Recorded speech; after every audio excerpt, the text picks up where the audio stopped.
Saravá o Sagrado Pai Orixá Exumirim, Laroye Exumirim. Saravá, corrente espiritual do Pai Orixá Exumirim, Laroye Exumirim. Meu Senhor das almas, não faça pouco de mim. Meu Senhor das almas, não faça pouco de mim. Eu sou pequenininho, eu sou Exumirim. Eu sou pequenininho, eu sou Exumirim. Meu Senhor das almas, não faça pouco de mim. Meu Senhor das almas, não faça pouco de mim. Eu sou pequenininho, eu sou Exumirim. Eu sou pequenininho, eu sou Exumirim. Laroye Exumirim.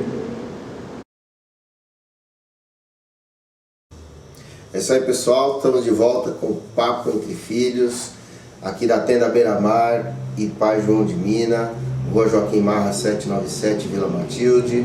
Eu sou o Celso. Eu sou o Pablo Araújo. E aqui atrás sou o Sandro, tá? Lembrando todo mundo de novo, chatinho, eu sei, cara, mas se inscrevam no nosso canal. É por isso que ele não aparece. Mas se inscrevam no nosso canal, participem, interajam com a gente, mandem perguntas, né? Se tiver críticas construtivas, mandem suas críticas construtivas, né? A gente vai tentar responder o maior número de perguntas possíveis, a gente vai tentar separar aquelas perguntas que realmente são pertinentes, né? Aquelas vindas de pessoas que realmente querem aprender, a gente vai estar respondendo aqui, vai estar conversando, né? Para continuar esse bate-papo legal, né? E aí, nesse bloco nós vamos falar sobre Orixá Exumirim, né? Muito desconhecido por muitos, conhecido por poucos, e um trabalhador incansável, um trabalhador maravilhoso. E aí eu pergunto Pablo e Celso, né? Porque a pergunta da fogueira é a primeira. Exumirim é um trombadinha? Rapaz, de Famoso novo. batedor de carteira, né? Trombadinha é da nossa época, a juventude agora. É verdade, rapaz. É que você falou e ficou tão natural, mas o pessoal de hoje aí que não sabe o que é o trombadinha é o famoso batedor de carteira, aquele que dá o esbarrão para poder roubar, por isso que era chamado de trombadinha, né? Mas dizer que Exumirim é o trombadinha é a mesma coisa que dizer que Pombagira é a prostituta e que Exu é um assassino, né? Ladrão, né? Exatamente. Exumirim quando a gente fala do orixá, sempre que a gente fala do orixá, a gente está falando de uma qualidade divina que foi externada por Deus. E Exumirim não é mais do que isso, né? Então, peraí, será que Deus externou um trombadinha? Eu creio que não, né? É isso, não. É uma concepção enraizada daqueles que não conseguiam justificar a presença dessa linha de trabalho dentro da Umbanda muito antigamente. Como não conseguia justificar muitas vezes a presença de Exu de Pombagira, e traziam a sua concepção de fora para dentro errônea, tá? Então tinha essa visão, se o adulto, o espírito de ladrão, de malandro, um pequeno era o trombadinha, porque era mirim e era Exu. Concepção falha de fora para dentro, de baixo para cima. A gente sabe que tudo tem que ver de cima para baixo, de uma forma bastante elevada e para chegar até nós. E Exumirim não. Exumirim, como o Celso falou, é uma qualidade divina, uma individualização de Deus, é um unigênito de Deus, único criado por Deus, que traz em si uma qualidade, que é a qualidade das intenções. As intenções por trás de tudo, desde o macro até o micro. E os seus manifestadores espirituais são manifestador dessas qualidades da divindade maior Orixá Exu-Mirim. Eles trazem isso, eles trazem essa qualidade quanto mistério para trabalhar em benefício do todo. A gente costuma falar que ele trabalha as encrencas que nós causamos para nós mesmos, né? E agem, fortalecendo as nossas intenções quando elas são positivas e virtuosas, e agem enfraquecendo ou fazendo regredir todas as nossas intenções que são nocivas à vida ou à criação. Então Exu-Mirim, ele é enquanto ser espiritual orixá, enquanto divindade, ele é extremamente necessário à criação, né? Então não é esse arquétipo aí, é um arquétipo negativo, é um calcanhar de Aquiles também na divindade. Por quê? Porque foi fomentada, infelizmente, por pessoas que eram dentro da própria Umbanda, não sabiam-se, e falava isso. Umas não deixavam incorporar na casa deles, porque falava, não, aqui não, é espírito de trombadinha, o cheirador de cola, aquela turma que ficava aí na Praça da Sé, tinha essa noção que não tem nada a ver. Imagina, aquelas crianças são vítimas de uma sociedade que opulenta, onde poucos têm muito e muitos têm nada. Então, ao desencarnarem, eles não vão nem para uma faixa vibratória negativa, são vítimas das atitudes externas. Eles vão ser amparados ali e conduzidos novamente à presença de Deus. Mas, então, uns não deixavam, não, aqui não vai trabalhar. E os que deixavam, que tinham que trabalhar, confiavam nesses espíritos, mas também não sabia informar muito de onde eles vêm, para onde eles vinham. Só sabia que tinha um trabalho, e tem até hoje um trabalho magnífico e exemplar. É uma linha que tem que se ter muito respeito. São espíritos manifestadores da divindade maior Exu-Mirim, e estão a serviço da lei e da vida, a serviço do todo na criação, né? É isso, Celso? Com certeza. E pegando aí dois ganchos no que você falou. Um deles tem a ver com o que você estava falando da sociedade opulenta, onde alguns têm muito e muitos não têm nada. E aí tem um ponto que o Sandro gosta de citar, né? Que sem Exu nada se faz, mas sem Exu-Mirim nem o nada se tem, né? Por quê? Porque Exu-Mirim rege o campo das intenções. Quando a gente tem uma intenção, a intenção ela não é a consumação daquilo que a gente pensou. Ela ainda é um nada, é uma coisa que está só dentro da gente enquanto ideia, né? Então ela ainda é um nada, e ainda é a menor coisa que qualquer coisa pode ser. Por exemplo, para uma planta seria o quê? Seria uma semente, né? Então, daí o mirim também, né? Começa dali, tá? Um outro aspecto que eu ia pegar me fugiu agora, mas ele virá. Ele volta. Do nada ele volta. Do nada ele volta. A dimensão do... Mas é isso que o Celso falou. O arquétipo criança, mirim, ele quer dizer isso. A criança é aquela que traz um potencial do pai, um DNA do pai, que vai desabrochando quando ele crescer. E como os Exus mirins lidam nas intenções, lidam com aquilo que ainda não foi gerado, foi exteriorizado. Por isso o arquétipo pequeno, algo que ainda vai se desenvolver. Então é interessante, é isso que o Celso falou. A semente de um ipê roxo, um pau-brasil, árvores gigantescas. Você mostra para uma criança, essa é um pau-brasil, uma árvore gigantesca. E pega a semente e fala, o que é isso? Ele vai falar, isso aqui é um amendoim. Não, a semente de pau-brasil que traz em si todo o DNA do pau-brasil, só que ainda não é, porque ela precisa ser gerada.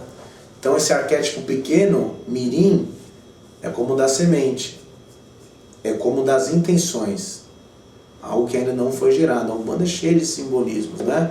E é perfeito, é isso aí, Celso, é isso mesmo. Bem, mas Se então o Exumirim não é o trombadinha da nossa época, né? Se não é o batedor de carteira, se não é o ladrãozinho de hoje em dia, então quais são os espíritos que trabalham na linha de Exumirim? Esses já é a fogueira, né? Já veio a fogueira. Eles são manifestadores da divindade Orixá Exumirim, são seres espirituais, mas que nunca encarnaram, né? Tudo é questionável. Então a gente não pode dizer que dentro da linha de Exumirim tem um espírito que desencarnou com 13, 14, 10 anos de idade, que por custo de uma sociedade opulenta, onde poucos têm muitos e muitos não têm nada, vítima, marginalizado,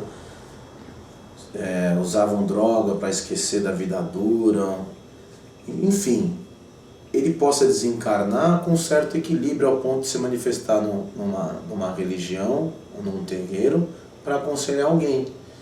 Então são pontos que de cara a gente consegue dizer que não são, não é isso. Mas sim, os Exus Mirins que incorporam na gente são espíritos manifestadores da qualidade maior do Orixá Exumirim, que trabalham, traz esse mistério da intenção, são seres espirituais, porém que nunca passaram na carne, tá? Ah, mas você tem... Toda regra tem uma exceção. Pode ter um que passou na carne? Pode.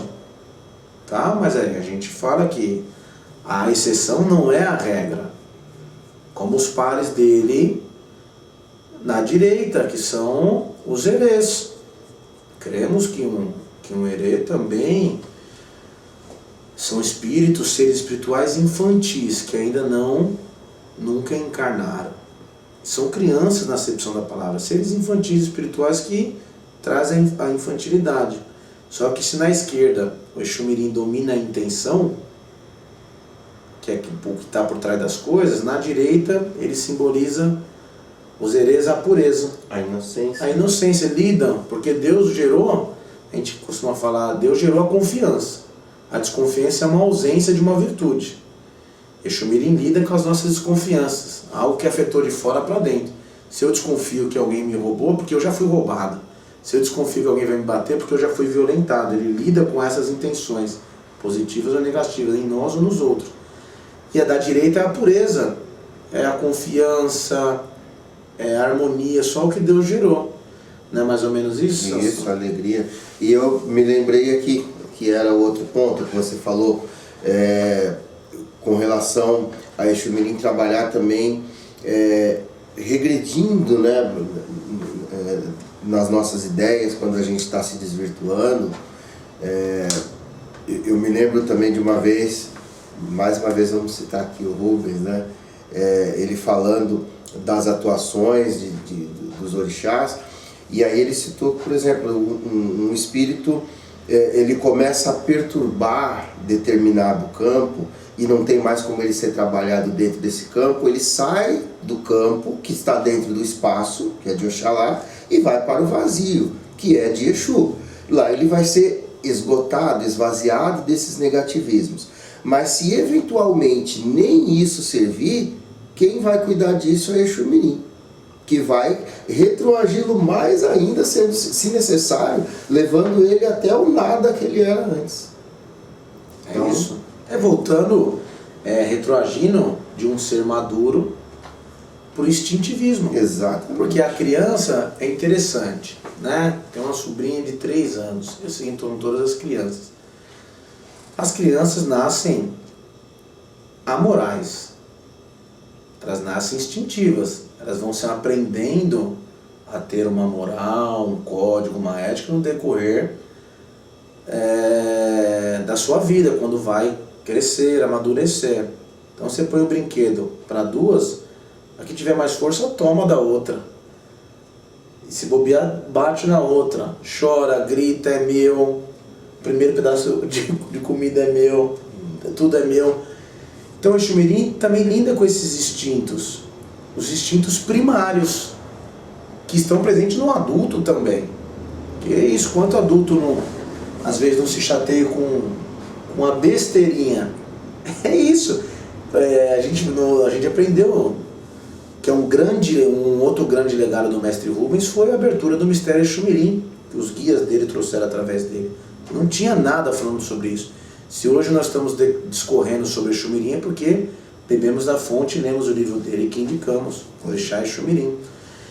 Eles atuam nesses instintos primários que estão na tenra infância, que está presente no adulto. Por isso que ele gera o fator embirrador. Você está embirrado, por quê? Uma besteirinha. A gente fala que o casamento é isso. As besteirinhas no casamento tá embirrada. Por quê? Porque você pegou um copo de coca e não trouxe para mim. E toda hora você está deitado no sofá e ficar pedindo para mim, eu vou e pego. Você é um folgado. E embirrou por pouca coisa. É o instinto, mas um instinto infantil. Tudo na criação tem um motivo de ser e um motivo de existir. Nada na criação é em vão. Então Exumirim rege os meios que isso acontece e a natureza instintiva dessa forma. Exu rege os instintos, rege. O corpo é um instinto, sinto fome. Exumirim rege os instintos mais primários. Qual que é os instintos mais primários, lembrando o homem das cavernas? Essa mulher é minha, tacape na cabeça e puxa pelo cabelo, instinto primitivo. Por isso que ele atua com o fator regredidor. Ele faz regredir até o instinto mais primitivo do homem. Diz umas lendas aí que quando a humanidade de tanto evoluir na parte positiva e negativa, e foi o mistério de Exumirim que fez ela regredir totalmente a barbárie mesmo, para começar tudo de novo, né? Eles atuam nesse instintivismo primitivo que está presente em nós. Poxa, fui lá comprar uma pipoca, nem lembrou de mim. E não vira a cara para a pessoa. É interessante isso, mas a gente começa a entender que nada é em vão. Quando o mistério surge e tem que se impor numa religião, ele se impõe em ponto final. Ele não bate na porta, explica porque ele chegou ou não. Ele simplesmente se manifesta, você querendo ou não. Agora basta a gente se manter no estado elevado de consciência e procurar por trás oculto que está querendo dizer aquela manifestação. Não é isso, Celso? Perfeito. É isso aí. Tá. E ainda vamos trazer o Orixá Exumirim para dentro do terreiro. Né? Ele também está lá fora como um guardião. Vamos trazer ele para dentro do terreiro. Não é muito comum se ver trabalhos com passes, né, para assistência com a linha de Exumirins. E quando tem, é muito comum, infelizmente é muito comum se ver médium incorporando, enfiando o dedo no nariz, falando palavrão, usando de micagem, né? Eu sei que é um termo antigo, muita gente não vai saber que é micagem, mas é igual quando você vira as costas e fica mostrando a língua, né? Paraná com rolha. É trombadinha, micagem, que vira aí, supimpa. É uma brasa isso, bora. E aí então, é muito comum ver esse tipo de situação. Essas características, isso faz parte do arquétipo do Exumirim ou isso faz parte de uma dualidade do médium? Isso é médium ou é do Exumirim? Posso de novo bater naquela tecla, cutucar, né? Exumirim, enquanto divindade, não é diferente de Pai Oxalá, de Pai Oxóssi, de Mãe Nanã, de Mãe Ansã. Então ele não traz esses excessos, ele não traz esse comportamento. Isso mais um comportamento que, sei lá, o médium acaba se sentindo à vontade para fazer e manifesta isso. Não é coisa da entidade, né, Paulo? Não, de forma nenhuma. Como nós falamos no outro vídeo da Mãe Pombagira, né? O excesso e o desequilíbrio é do médium, nunca do guia. E Exumirim também, assim como Exu e Pombagira, ele atua exteriorizando o que você traz de positivo ou negativo, também é especular. E não é isso, mas traz aquele arquétipo antigo, instalado no nosso inconsciente. Criança traquina, malcriada. E aí a gente exterioriza isso como se fosse um arquétipo do ser manifestador Exu-Mirim. Não tem nada a ver. Eles trazem a natureza dele e é verdade. Eles trazem uma natureza, às vezes embirram um pouquinho. Eles são muito despachados no falar. Você pensou uma coisa, ele está falando o que você já pensou, ele está na frente de tudo. Você prometeu alguma coisinha, como uma criança do campo do ser humano, uma criancinha, nossa, filha nossa, prometeu, não cumpriu, ela fica embirrada. Por que o espírito mal questiona? Por que o espírito, a parte espiritual seria diferente, tá? Tem a natureza própria deles, mas que não está ligado a um excesso. O excesso está ligado a um desequilíbrio mediúnico que tem que ser doutrinado o guia? Não, tem que ser doutrinado o médium. A gente geralmente não tem essa coisa. Tem que doutrinar o guia. Ele recebeu a patente Exu-Mirim e já está pronto para o que tem que fazer.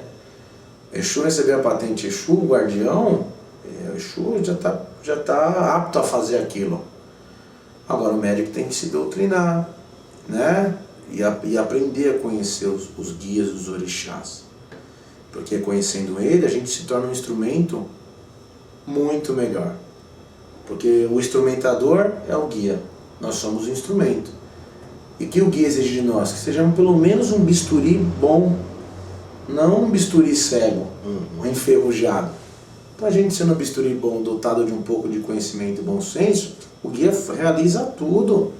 E acabou, não precisa de mais nada. Só que a gente tem que se instruir como um irmão nosso. O cristão se instrui, lendo a Bíblia de cabo a rabo. Né? Temos que se instruir sim para que os guias nossos possam trabalhar com maior liberdade. Porque quando a gente se torna um instrumento bom, o guia pode fazer maravilhas em benefício dos outros, através de nós. Por quê? Porque a gente se tornou um instrumento apto que não vai bloquear o que o guia tem que passar. A gente vai facilitar o trabalho dele, na verdade. Exatamente. E a gente tem que se ater ao posto de instrumento, não querer passar na frente do guia.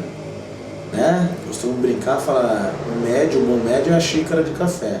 O café é o guia.